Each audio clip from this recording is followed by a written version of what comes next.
Hi everyone, I'm Joey Lai, Director of Softball at IMG Academy. I'm sitting here today with my dear friend Sue Enquist, the great Sue Enquist. Let's go with Sue right now. Okay, I'm here with Sue, winningest coach upon your retirement from UCLA, 11 national championships, 10 as a player, one as a coach. I brag about you all the time. Made my athletes research you yesterday because they're not getting older, those athletes. So just excited to sit here and chat a little bit about softball with you. Thanks for being here. Thank you for having me, and it's great to be with you again. I just want to take a moment. I don't get to see you very often. Many people that may not know you, when I heard that IMG recruited you to do this, I can't think of a better person. And starting things from zero takes a special skill set. So I just want to acknowledge that and say I'm super pumped for IMG that they got Joey Lyle, and I'm in your corner and always in your back pocket. Thank you so much. We can finish now. I'm Yep, good. We're good. Let's go, people. Come on. Joey and Sue are having a love fest. Wow, what a hype woman. You have not changed one bit since the first day I met you. That's how I feel. Appreciate everything about you. And yeah, I'm excited to talk softball a little bit with you. Curious to hear your thoughts on where you see softball going in the next 5 to 10 years, collegiately, professionally. What's coming up? Oh gosh, I'm just excited. I mean, I love this game, but I'm really excited right now. I feel like we're in a renaissance.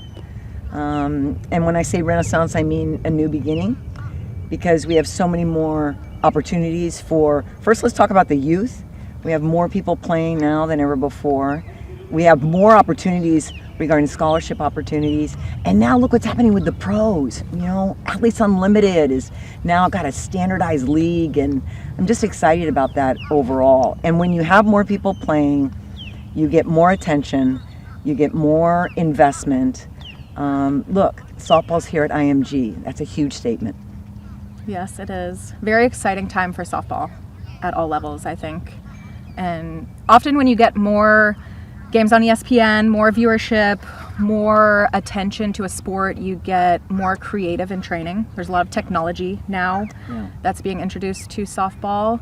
What is your take on where technology is taking softball? Well, just, we are right on the cusp of doing some amazing things regarding technology. And, to be honest with you, I wish it had happened sooner, because look at Major League Baseball and how they have just crushed it in terms of just data. And now I know a lot of people are going to say, enough with the data. But more information allows people to do more research. It allows us to create better training and ultimately a better experience for the student athlete. And not only from college to pro, but also the Olympics, right? LA 28, baby! Let's go! I mean, excited. Oklahoma City. Yes. Asterisk, Oklahoma City. And you know what? You know this, Joey, right? Like, that kind of, it's a little bit polarizing for the country that that softball's going to be in Oklahoma City. I happen to be one of those people that say, heck yes. Oklahoma City knows how to do it. They have the experience.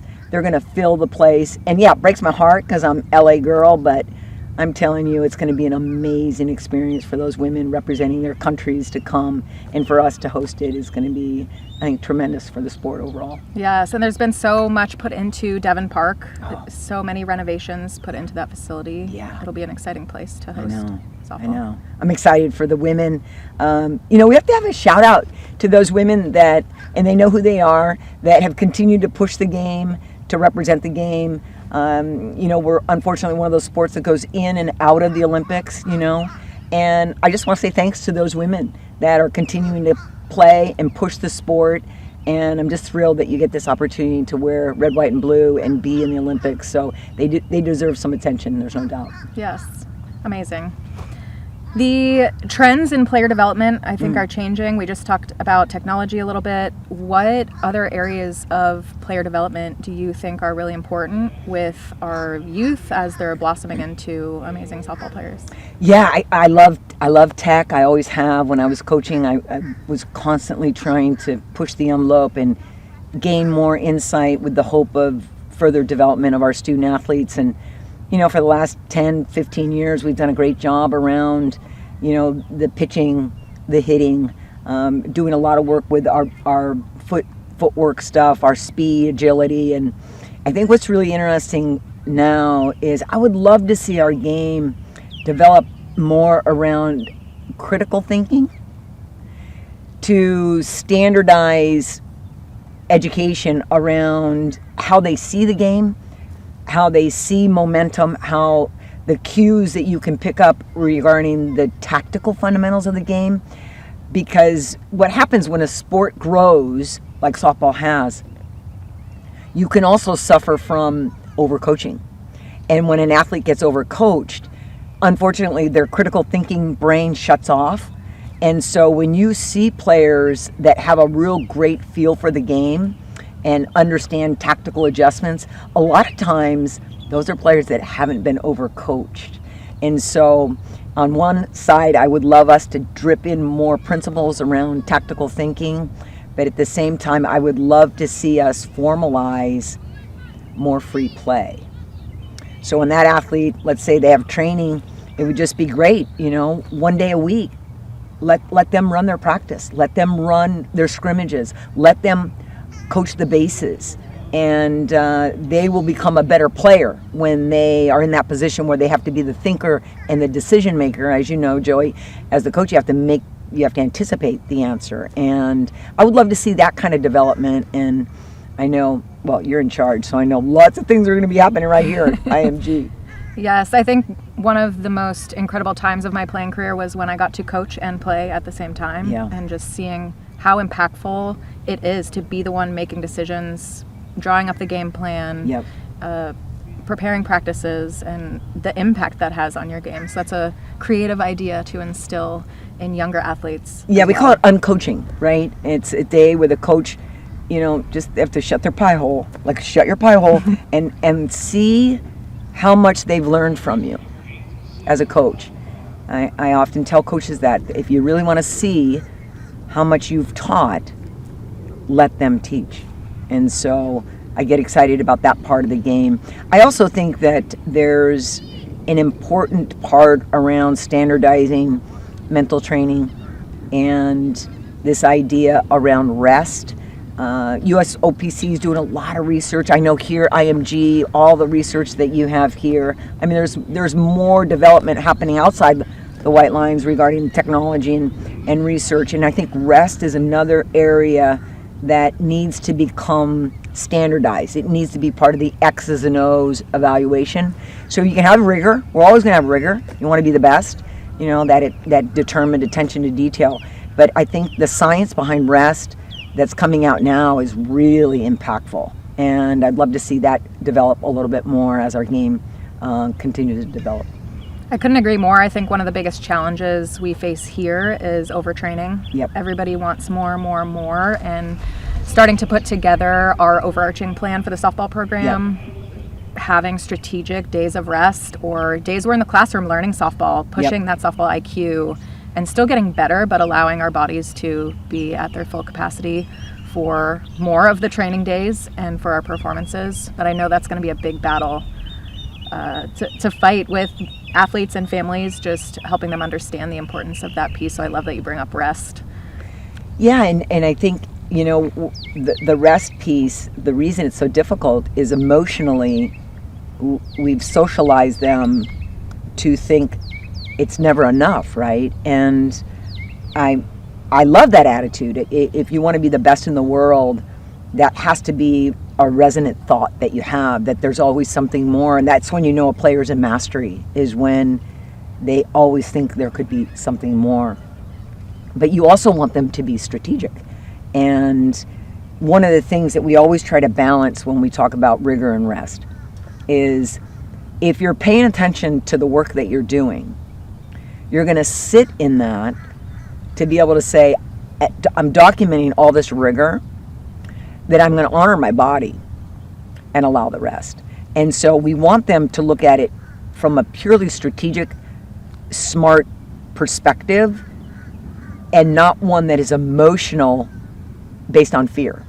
I got to go because I'm trying to get a scholarship. So and so is going to come and watch me. No, we got to train this next generation more holistically, and one of them one of the parts of it is that piece of taking your own inventory. Like, we're really interested in seeing how our student athletes can take their own inventory on their development, their own inventory on their rest, and our sport. Even though there's a lot of standing around, right? The demands on our athletes are incredibly high, because the sport, even though you're not moving all the time, it requires a precision that very few sports require. Mm-hmm. And the mental load that comes with that is we're looking for the future player with a mental efficiency and a real maturity, thinking more like a professional. When you're in a junior high, I want you to think about rest and rigor, and you carry both of those with equal care. Yes. You brought up mental performance a couple of times. Talk to me a little bit about how that has changed in the game since you retired from the college game, and the importance of implementing mental performance training. I could spend an hour talking about all the new information that we have around mental performance, and I like to call it mental readiness, because, man, we have put a lot on our brains.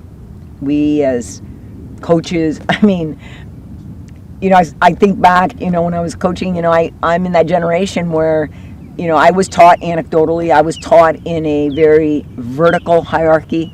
I was very fortunate to be surrounded by leaders that instill belief, but it was still, my way or the highway, shut up, put up, and very transactional. But I loved it. I had the time of my life. The game gave me so much because of the people that I was fortunate to be around.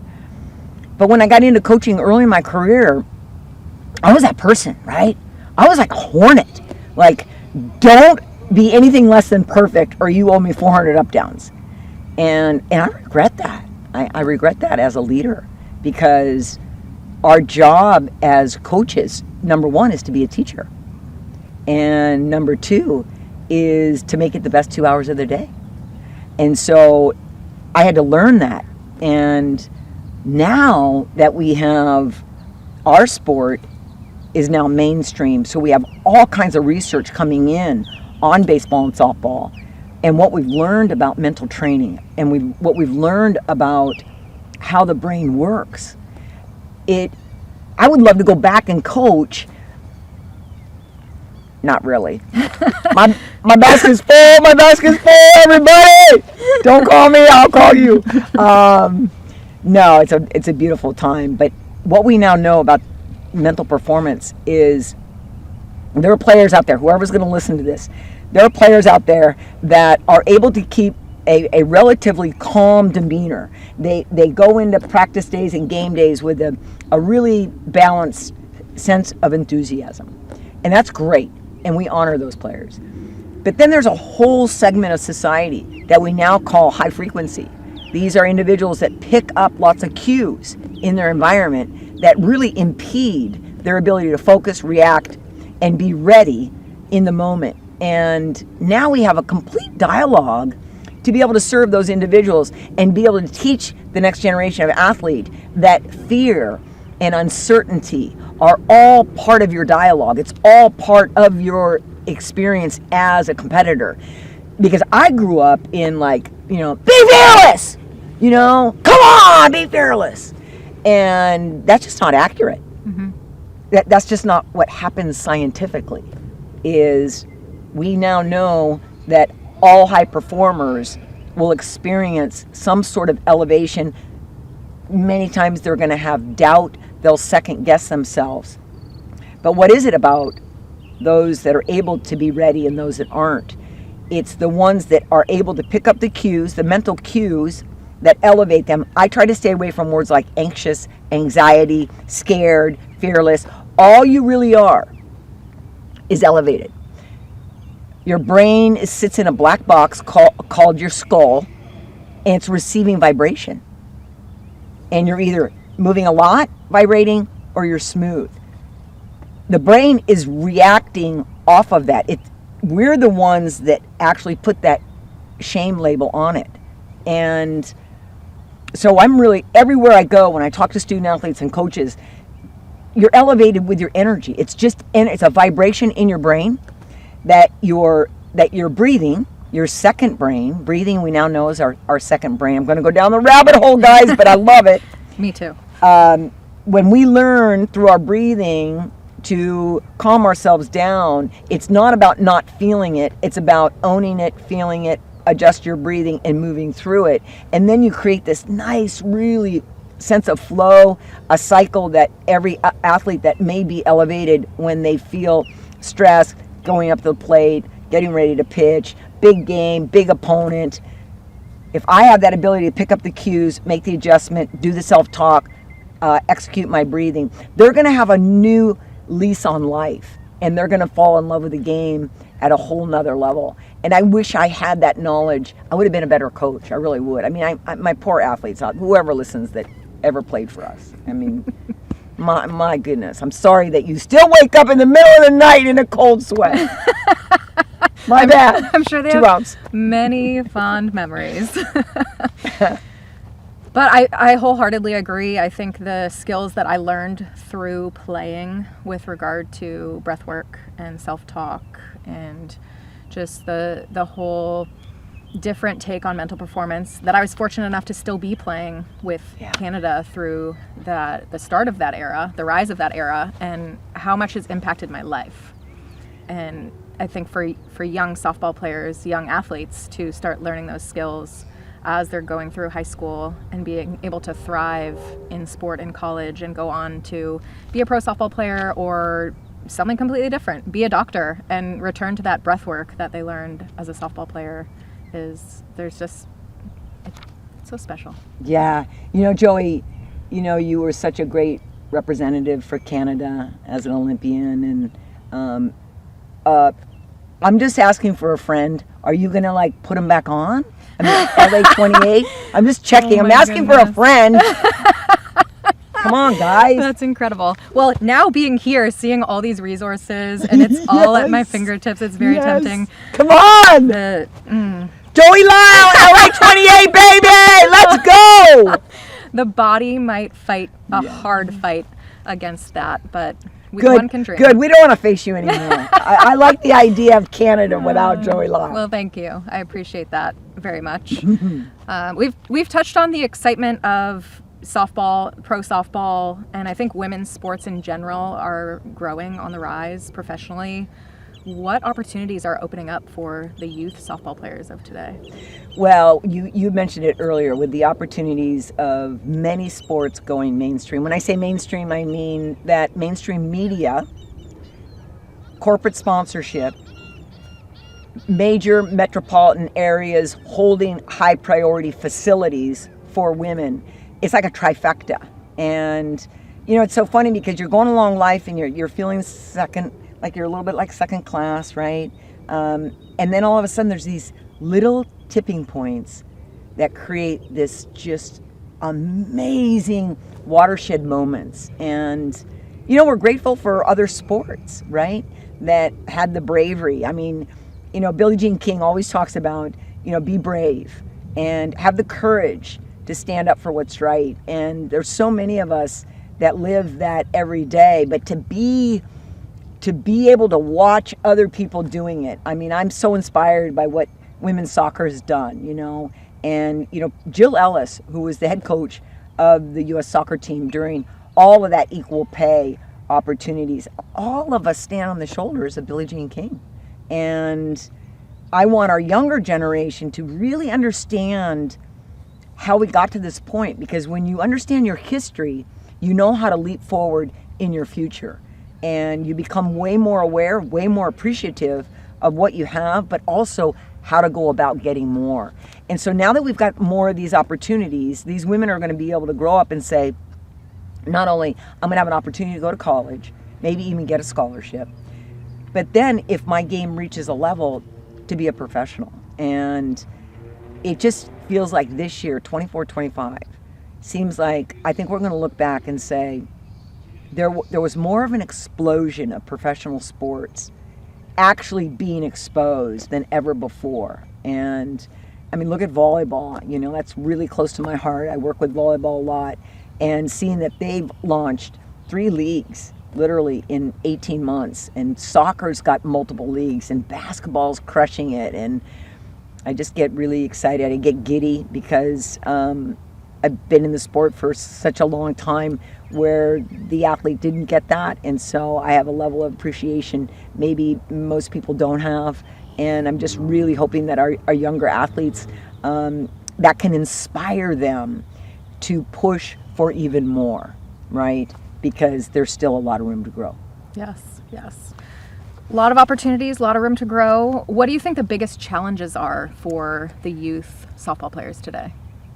Oh gosh, where do you start, guys? They have a lot of challenges, and with opportunity comes complication around expectation. And I just wish I could grab the mic of America and tell every single person out there that you're good enough. You're good enough, and you stay positive. You work hard. We picked a game that kicks you in the stomach, but we're better for it, and we see you. That youth softball player, we see you. We see you trying to manage the social media. I mean, I'm watching you. I mean, I don't know if I need to see another picture of a burrito and a peace sign, but I'm trying to stay relevant, and just share with those young women and those girls that at the end of the day, you got to look in the mirror at the end of every day and say, did I take care of my people? Did I work hard? Do I have a sense of enthusiasm about improvement?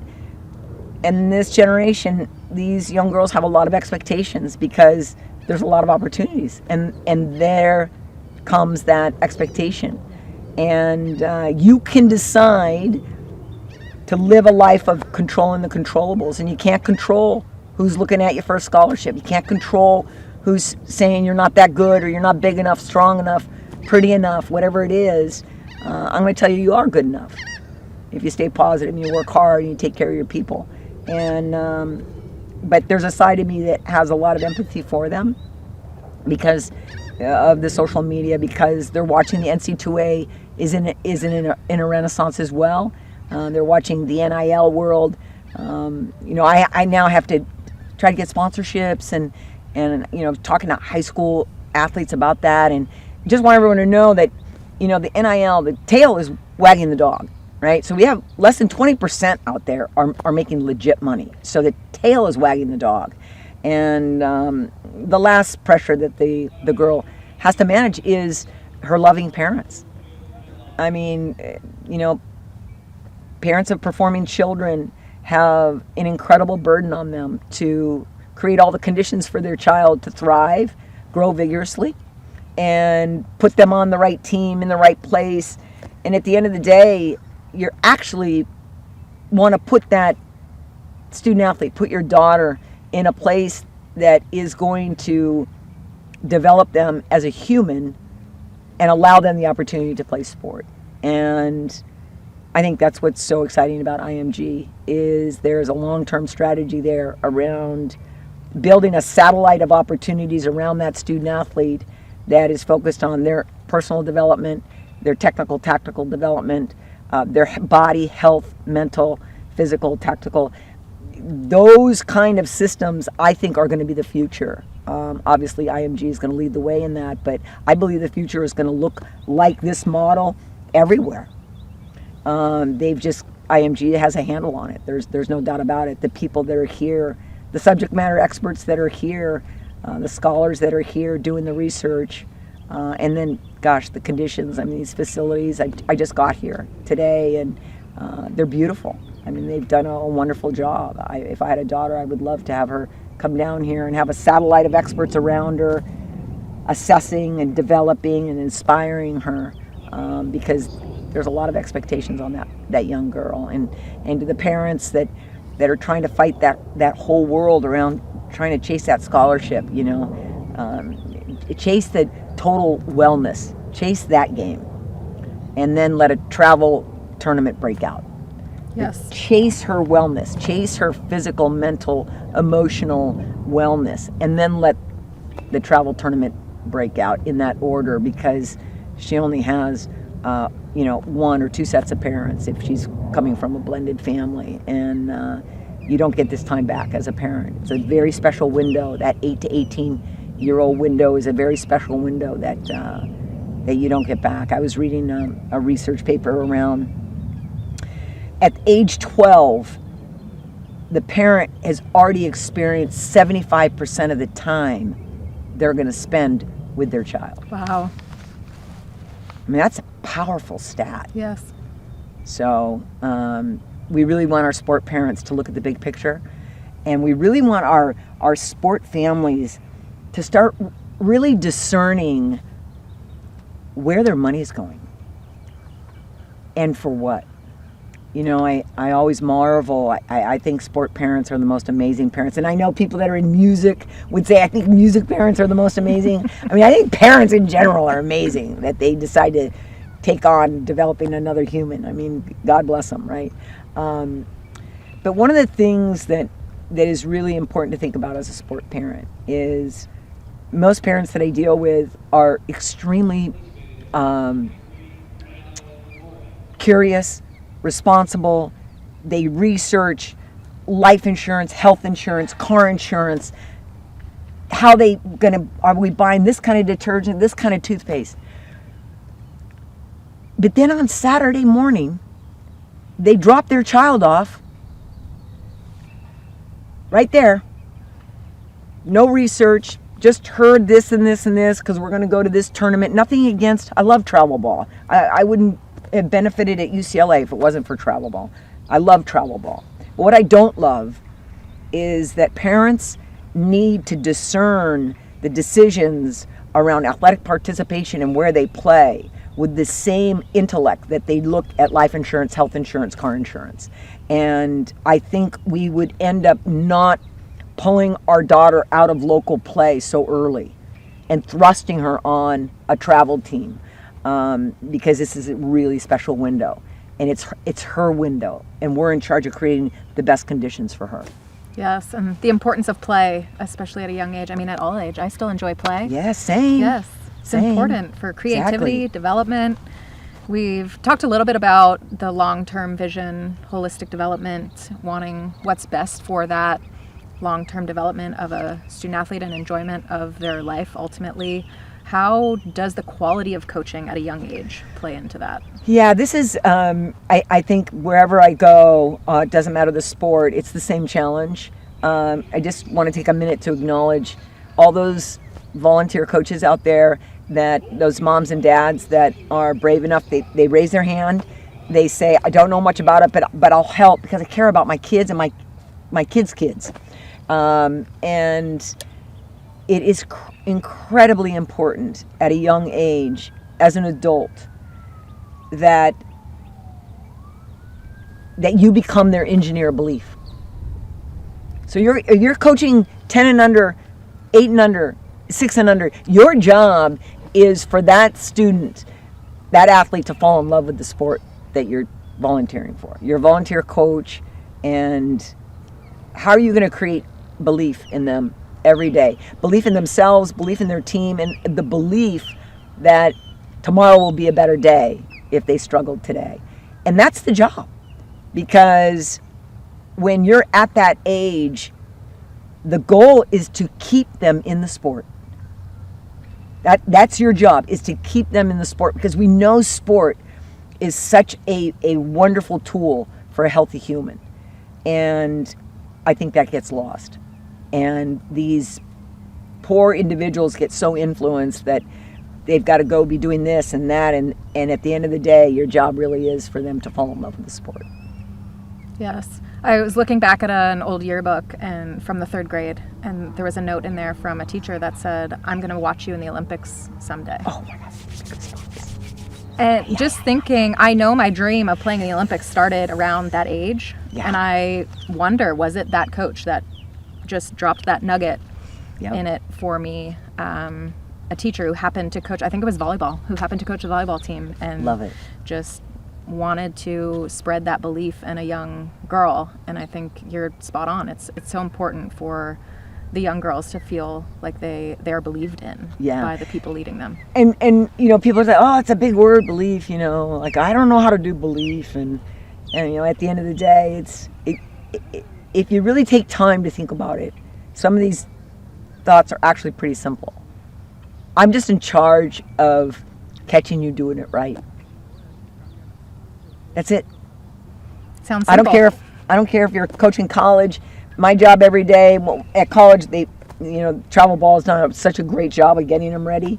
We didn't talk about higher level coaching because we need technical and tactical coaching more and more. But at the end of the day, you're looking for coaches that can set up a really efficient practice, a fundamental practice that can splash in some fun, whether they're 8 or 28. We want fun, F-U-N, every day, and then to catch them doing it right. Yeah, just catch them doing it right. I mean, I've never heard anybody say, "Oh, I couldn't stand my coach. He believed in me too much. She believed in me too much." No, I've never heard it. Unfortunately, it's the other way around, and that's why we lose over 60% of our athletes by age 13, men and women, boys and girls. We lose them because it's no longer fun, because no one is catching them doing it right. Yes, fun is so important. Catching them right, so important. The belief. What else do you want parents and coaches to hear that's important for the young athletes of today? Oh gosh, I have to just say every single time I want to just acknowledge to the parents that I just admire what you're taking on. They're taking on so much, and many of these parents have other children, right? And goodness, if that other sibling's not a sports person, imagine that world, right? Shout out to my sister, because she was a horrible athlete, but she had to go to the games. But she had her gift. My parents were wonderful because they always recognized her gifts in cooking and homemaking, and she was such a star in that area. But for the parent, I always share with parents that game day is a special time. We always say game day is good old softball with our party dress on, because you get to put on a different outfit. You get a little bit of zhuzh, a little bit of energy, excitement. And I always share with the parents, if you could always try this out, think like you're just going to the movies. So saunter in to the bleachers, nice and quiet, turn your phone off, and just go on the journey like you do with a movie. We go on this emotional journey in the movie, but we're all kind of quiet in the movie theater. And it's a wonderful thing to practice as a parent, is to make that 2-hour game about your daughter and just enjoy it and listen to them cheering and listen to them talking. And I'm not advocating, oh, you can't cheer, but what is difficult when I talk to athletes that get out prematurely, they said the game no longer was fun because I'm getting it from my coaches, I'm getting it from my teammate on what to do right, and then I'm getting it from my parents, and then I'm getting it from my parents' friends that are there. And parents mean well, but if we could just remember the movie theater idea. Walk in, saunter in, quietly, be respectful, turn the phone off, no crotch texting, just be in the moment and watch those young girls, young women play the game, and you'll take on a whole new perspective versus even athletes. A lot of parents don't, they feel pressure with all of the affirmation too. Like, you're going to crush it, Susie. That's pressure. Now I've got to crush it. Now I've got to crush it, And, parents are like, oh, what now? Now I'm not even doing that right. I've emptied my wallet on travel. I've emptied my wallet at Dick's Sporting Goods. And, it's poor parents. I feel badly. But it is something that gets kids out of sport, is the too much talking the game. Mm-hmm. And I do have to take a minute to talk to our dads. I love our dads. God bless them, right? But when you get back in the car, the car ride home, for our young boys and girls, the car ride home is really their time.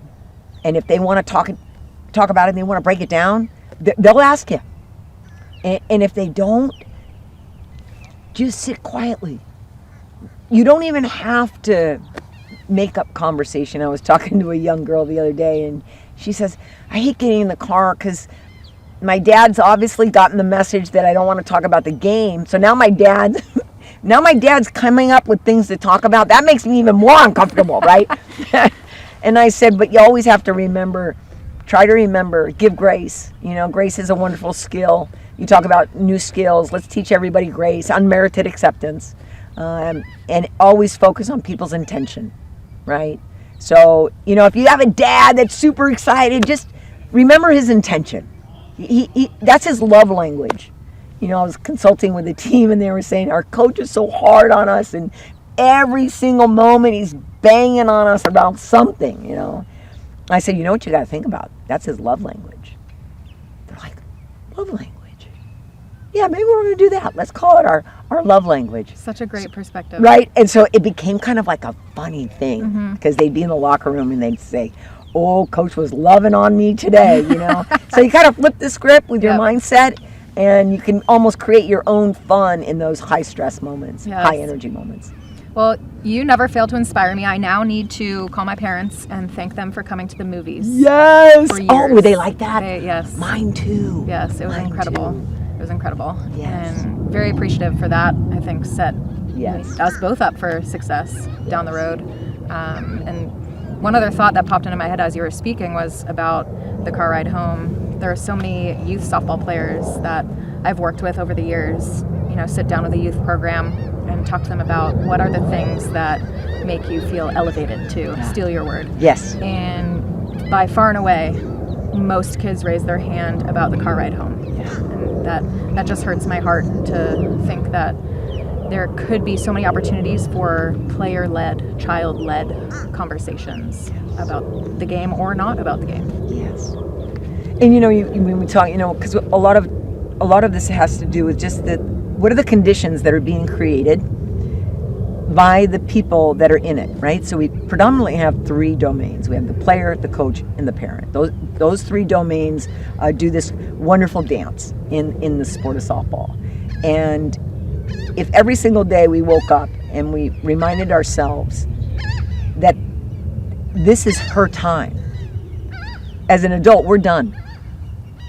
And we're here to create those conditions for her to say in 10 years, I fell in love with the game because my parents and my coaches gave me an opportunity to be in this environment and thrive, grow vigorously. We're striving for you to put your game, we always say this, put your game out here, it's your craft. So your technical, your tactical, your mental performance, your execution, that's your craft. And there are two domains that are actually slicing and dicing it usually. It's your parents and it's your coaches. And you got to remember their intent is because they love you dearly and they want to create the best conditions for you. Remember their intent and give grace. And when you can get to the point as an athlete to put your sport, the technical part of the game, that's your craft, and stay curious on how you get 1% better every day, then you don't suffer from this feeling, I'm not good enough of a person. So you can have that ability to understand that they're just breaking down my skill, not my persona. Absolutely. We've talked about many life lessons that we can learn through softball, grace being one of them.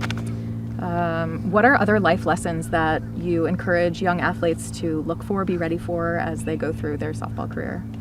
Well, we mentioned it a little bit earlier. I always first come to this idea that the game is really challenging. And, you know, when you think about it, there's 9 people on defense and only 2 are playing. So 9 people on defense, 2 people are playing catch, pitcher and the catcher. Mm-hmm. And 1 is so special, we put a circle around the position. Like, you're so special. We're going to put a circle around you. We're in that right now. And you didn't think this was already enough that you've got like a placemat right there for you, right? But I think the first thing is just really understanding and having a lot of pride that you picked, in my opinion, the most difficult sport, when you have your opportunity to learn how to be a teammate, make it about the team, and then participate in an individual sport when you get up there at the plate and it's 1v1. And it's a beautiful dance that you get to do because it's extremely elevating to get up there, knowing the odds are against you. You have 23/60ths of a second to make a decision and get it done. And that's daunting. But what's also beautiful is you have a dugout full of comrades that are believing in you and elevating you through those moments, so you get a little bit of both. And so I always want the athlete to think about this sport is prepared to give you everything that you pay attention to. If you pay attention to the honor it takes to take on the most difficult sport. You got a round ball trying to hit a round bat, and they're both moving on different planes. This idea that your leadership is critically important to be a good teammate, and you cannot be a good teammate if you don't have the awareness every day to read the room, to read the infield, to read the outfield, to read the dugout. So to be able to learn your awareness skills because you're in a team sport. But then you have to bounce back to your individual belief when you step in the box. And there's only two decisions. I either believe or I don't. And that's a beautiful thing as an athlete, is I have a choice. So when I step in that box, I always just said yes, yes, yes, yes. I was swinging on every pitch. On every single pitch, I was swinging. And then I only had to stop my bat if it was out of the zone. So I only had one decision to make. And that's a beautiful thing. That makes it really fun. And you're 17 inches. That's what you're in charge of. So if you're having a tough day and, you're 0 for the weekend or 0 for April, just get back to, I'm in charge of 17 inches. I'm thinking yes. I'll say no if it's out of the zone, and simplify the game. The game gives you a lot back. And I always say that it's also a really simple game and a really complicated game. We always say that if you have the good effort and you have a good attitude, you've mastered your failure recovery. It's just 60 feet and turn left. The base paths are 60 feet. It's 60 feet and turn left. And the beautiful thing is that when you're an 8 and under, it's 60 feet and turn left. And when you're in the finals of the Olympics, it's 60 feet and turn left. And that's a beautiful thing to be able to know and practice and prepare for. And we just want you to meet the moment from a development perspective. No one's going to ask you to score 6 runs. No one's going to ask you to throw 90 pitches at once. You only have to meet the moment. And what I love about diamond sports, I started in baseball, so I always say diamond sports because I'm indebted to baseball. But both those sports give us so much around that mental discipline that you have to have. And I'm grateful for that, to be able to use that discipline at the plate, making good decisions, but then knowing all I'm in charge of is this one moment. And you take your inventory. Did I do the work Monday through Friday? Yes, I did. And so you have this mini conversation. Have I done the work? Yes, I've done the work. Do I know my plan? Yes, I know my plan. I'm crushing this. Because I sit in optimism. I want players to say, I'm going to kill it. I'm going to get it done. And if you're wrong, no one's ever going to say you're a horrible teammate because you believe in yourself. The teammates we don't need the oh poor me girl. We don't need the Captain Obvious girl. We don't need the girl that's documenting that it's hot, her cleats are heavy, the bat is heavy. We don't need you. Go play another sport. We need people that can keep the game simple, that respect the game, and are ready to meet moments. And when you talk to high-level players that have gone to the top, stay at the top, if we were to break down you in a dialogue, this would eventually come out, is I really only have to manage that one moment. And moments are small. We're the ones that create the bigness around them by putting what's the score, what's the inning, what am I asked to do. But we really are 91 pitch battles on offense. Yes. And to me, that's a beautiful way to look at the game, because when you do, the game will pay you back. Yes, and the ability to simplify is so important. Yep. The ability to stay in the moment. People always ask, how do you stay confident? How do you become confident? How are you confident? I said it's not about confidence, it's about being in the moment. Absolutely. And confidence, the meaning of confidence is trust in the moment. But confidence is taken on this word socially like, oh, I'm confident I'm going to hit a home run. Like, no, confidence is just trust in the moment. And trust is, did I put the work in? And the inventory tells you the work you did. So just what you're asking for is trust in the moment. I don't use confidence as a word because a lot of players have a tendency to think like, oh, I don't feel confident. Either do the Olympians.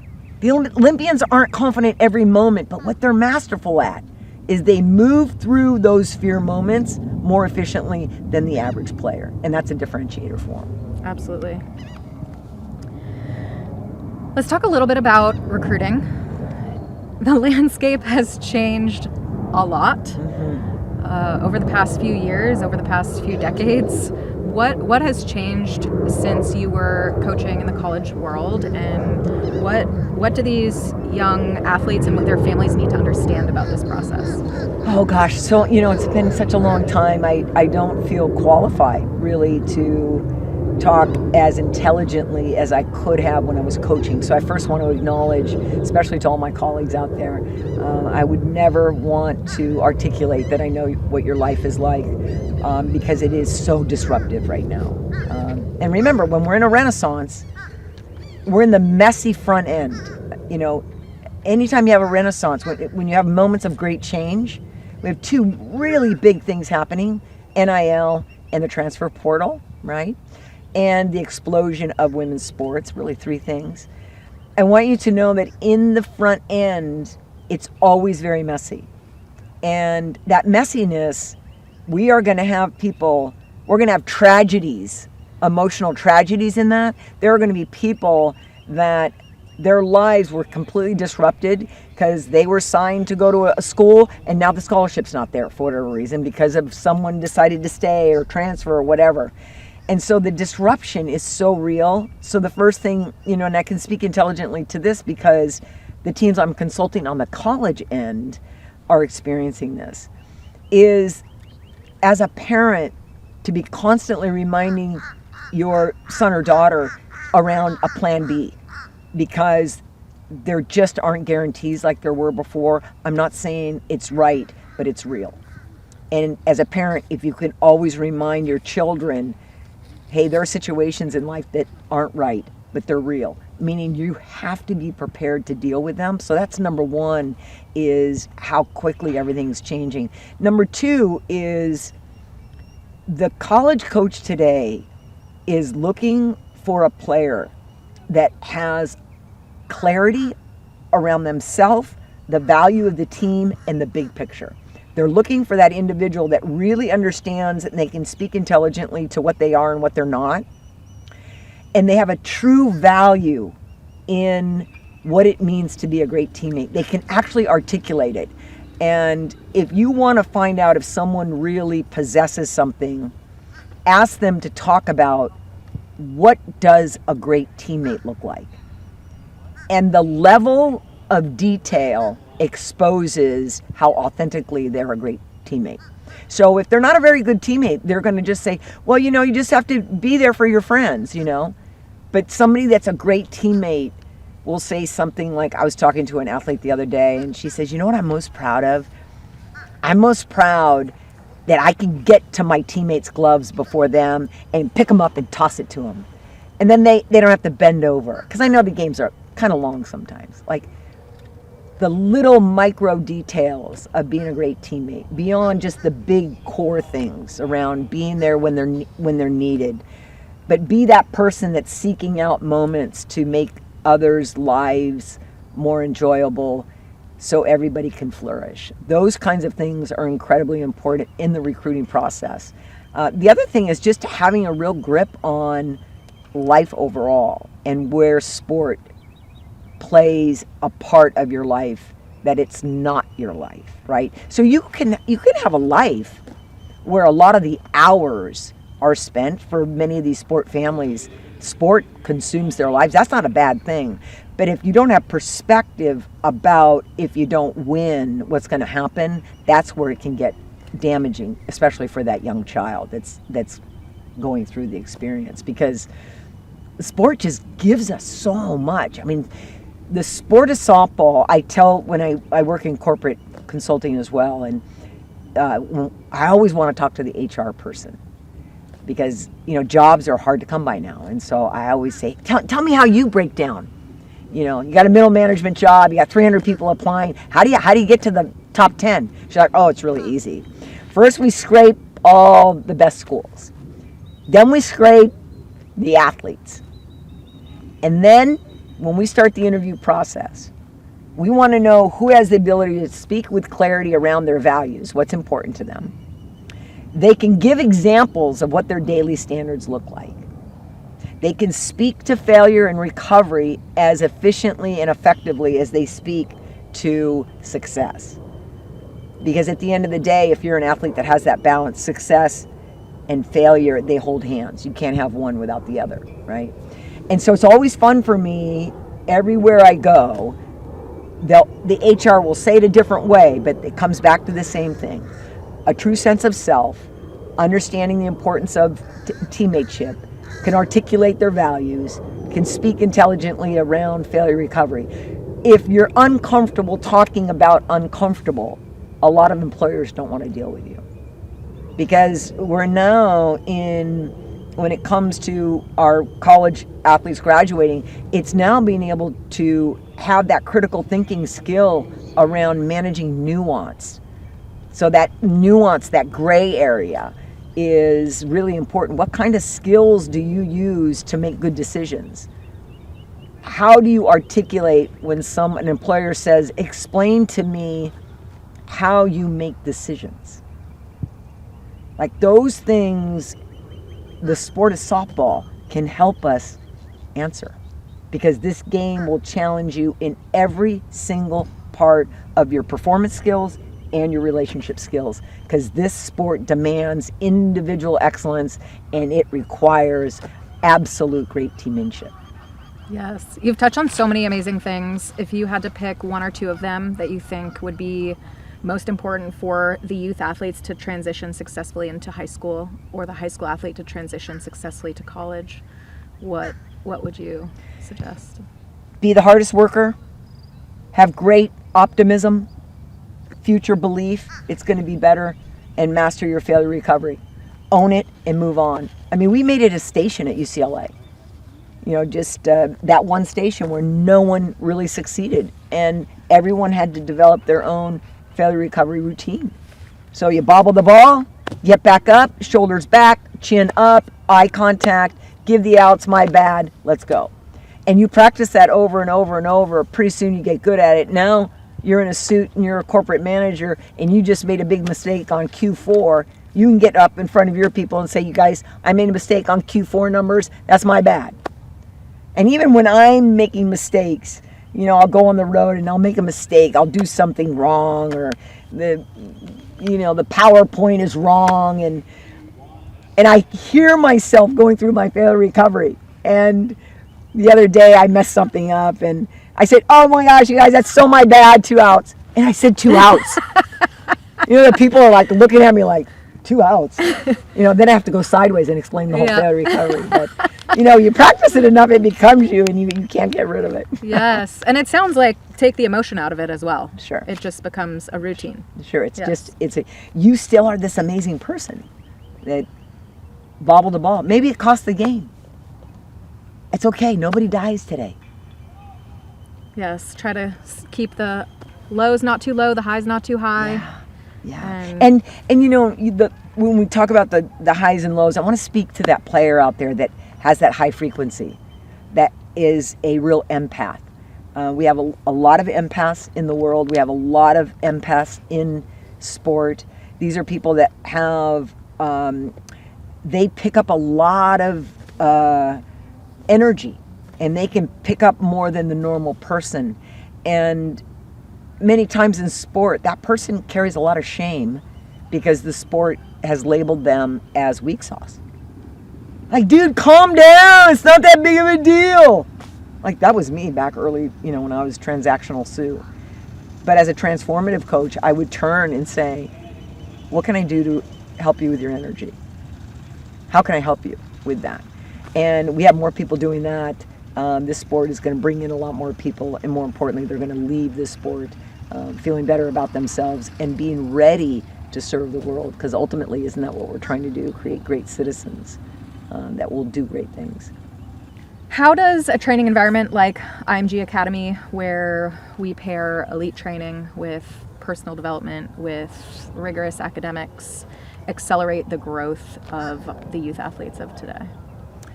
Well, it's just unique in how comprehensive it is. That's number one. And I like when I see an environment like this where the human gets everything, when you're being afforded the resources all in one place by subject matter experts. It really is developing you the most efficient way. And because we know that you can also accelerate too quickly, right? And sport development is so fragile because there's so many things at play.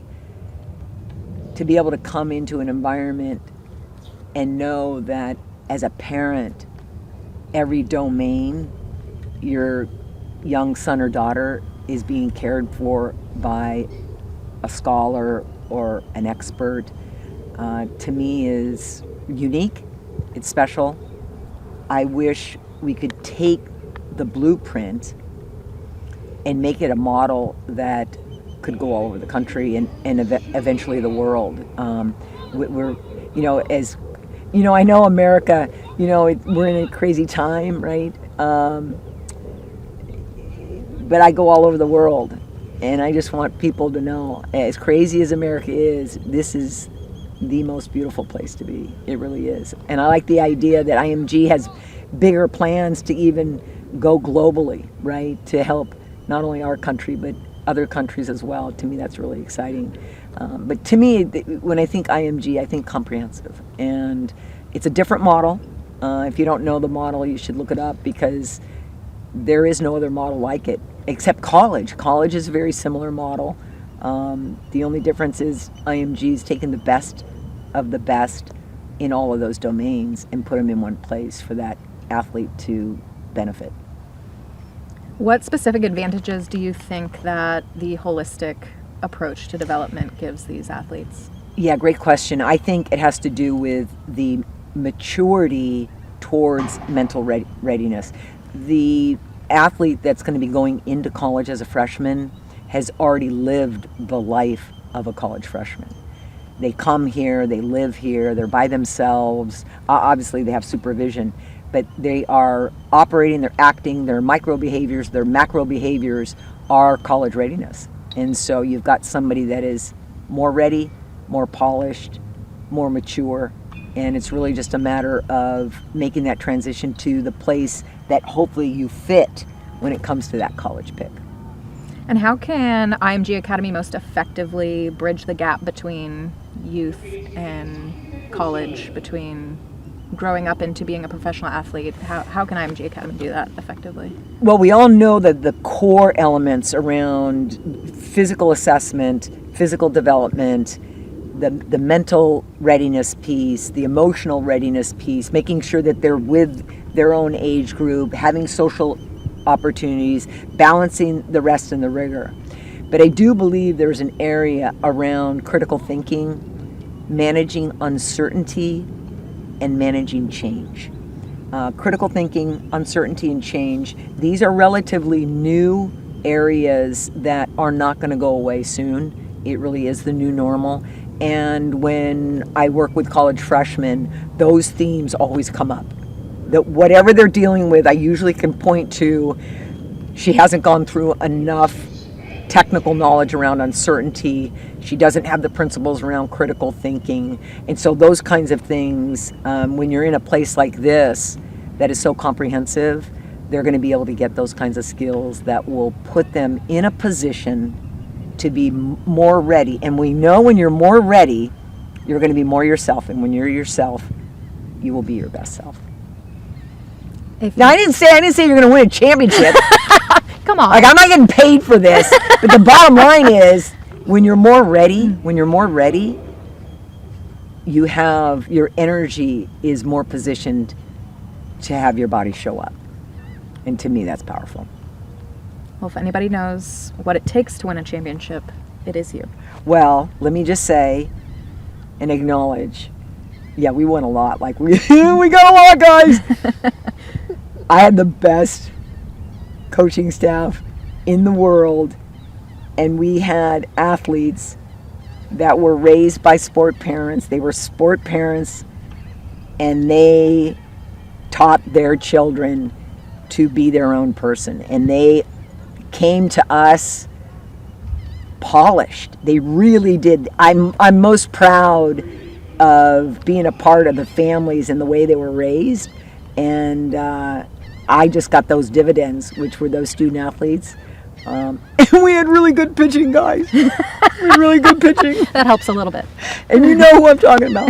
No, it does. It's an important part of it, but it really is what separated us, I think, and continues to be a powerful thing in winning programs is the people and the characters that they live, the character skills they live every day. And we don't get credit for that. We really don't.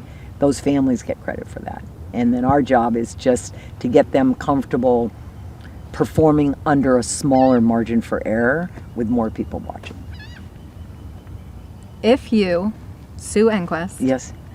could develop the perfect model of athlete development for softball players, what would that look like, and how can IMG Academy support that? Well, I think IMG is already doing it. I would challenge IMG to, even though IMG doesn't have the capacity to do these massive numbers of player development, they do have opportunities to bring in all facets of our sport and bring them down here. So I would love to see the annual softball trainers summit the same week as the assistant coach executive leadership summit and the transition to career for the grad student from college that wants to be an executive. Like this massive different kind of a like research and development and this interdisciplinary environment. IMG could do that because I've only seen this much at campus, but what I saw, I came in and I'm like, shoot sakes, they could be doing, all kinds of summits here, and that would really help grow the sport. Amazing. Guess what? What? We're finished, baby. We're out of here, guys! Come on! Let's go! Yes. Thank you. You betcha. That was fun. Yeah, easy peasy.